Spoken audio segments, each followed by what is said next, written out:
संविधान है जिसे बाबा साहेब डॉक्टर भीमराव अम्बेडकर ने इसमें शूद्रों की नहीं बल्कि एसटी व ओबीसी की संज्ञा दी है। इन्हें शूद्र कह के सपा इनका अपमान कर रही है, संविधान की अवहेलना न करे। साथ में उन्होंने 95 का भी जिक्र किया है कि लखनऊ स्टेट गेस्ट हाउस में जो घटना हुई थी उसमें सपा को अपने गिरेबान में झाँक के देखना चाहिए, जब एक दलित की बेटी पर सपा सरकार ने जानलेवा हमला कराया। ये मेरे पत्रकार साथी बीजेपी की होशियारी हम ही नहीं समझ पाया। बीजेपी होशियार पार्टी है, वो जो जवाब नहीं देना चाहती है कभी कभी दूसरे दलों को आगे करती है। जहां तक सवाल संविधान का है, हमने भी 26 तारीख का अगर स्टेटमेंट देखेंगे, 26 जनवरी का गणतंत्र दिवस के दिन ये कहा कि हम समाजवादियों के लिए सबसे बड़ा धर्म अगर कोई है तो हमारा संविधान है। हम इस लोकतंत्र की पूजा करते हैं और संविधान जो हमें अधिकार देता है वो अधिकार छीने जा रहे हैं। संविधान में कहाँ कहा है भेदभाव करें हम? संविधान ने कहाँ कहा है कि धर्म को ऊंचा नीचा दिखाएं? हमारे बाबा साहब भीमराव अम्बेडकर जी ने, डॉक्टर राममनोहर लोहिया ने जो आंदोलन चलाया, जो लड़ाई लड़ी, क्या उसके तहत हमें अधिकार मिल रहे हैं? बीजेपी वही अधिकार छीन रही है और लोगों को अपमानित कर रही है। ये भारतीय जनता पार्टी के इशारे पे कई दल समय समय पर बाहर निकल करके आते हैं। सर, आजकल बाबाओं का बड़ा स्कोप चल रहा है। आज बाबा रामदेव का भी कल एक राजस्थान में बयान आया। उन्होंने कहा कि इस्लाम धर्म का मतलब है सिर्फ नमाज पढ़ना, मुसलमानों के लिए सिर्फ नमाज पढ़ना जरूरी, और नमाज पढ़ने के बाद कुछ भी करो सब जायज है, चाहे हिंदुओं की लड़की उठा लो, चाहे आतंकवादी। ये बीजेपी के कई रूप में कई तरह के लोग हैं जो सहयोग और साथ देते हैं।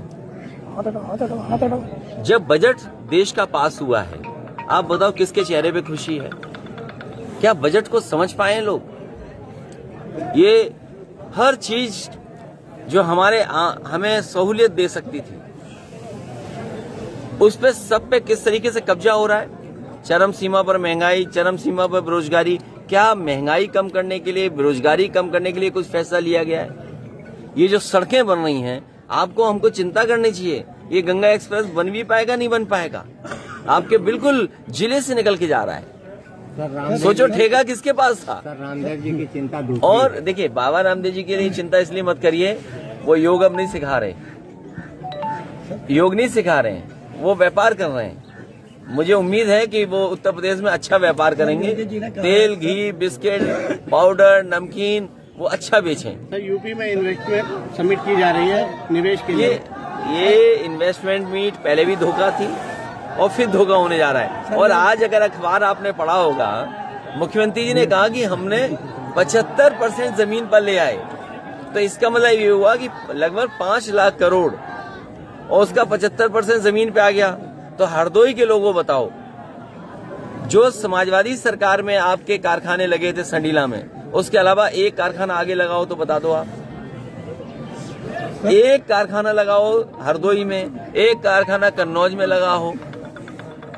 तो ये केवल जनता को गुमराह कर रहे हैं, अखबारों के माध्यम से, टीवी के माध्यम से अपनी बात को पहुंचाने का काम कर रहे हैं और केवल झूठ बोल रहे हैं। सर, योगी जी ने कहा है, राजू लगा लेना।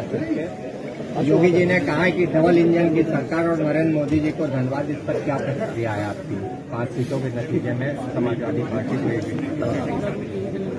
भारतीय जनता पार्टी बेईमानी कर ले और बेईमानी के लिए बधाई एक दूसरे को दें। ये कोई पहला चुनाव उत्तर प्रदेश नहीं देख रहा है। इससे पहले भी चुनाव आपने देखे होंगे, जिसमें जिला पंचायत का आपने देखा कैसे भागते रहे, जिला पंचायत सदस्यों की कीमत लगती रही। ब्लॉक प्रमुखी का चुनाव देखा, जहां पर्चे तक नहीं भरने दिए। बगल का जिला लखीमपुर, जहां महिलाओं के साथ क्या व्यवहार हुआ था। उसके बाद एमएलसी का चुनाव था, उसमें भी आपने देखा कि जिलाधिकारी और कप्तान दोनों मिलकर के चुनाव लड़ रहे थे, पूरा प्रशासन लगा था। क्या उम्मीद करते हो आप उत्तर प्रदेश में इस तरह के चुनाव फेयर हो पाएंगे? हालांकि चुनाव जो हुए हैं और जो चुनाव का परिणाम आया है, उसमें मुझे कुछ नहीं कहना। भारतीय जनता पार्टी की सरकार है, उसका काम करने का तरीका यही है कि जो मतदान अपनी इच्छा से देना चाहेगा वो भी नहीं डाल पाएगा।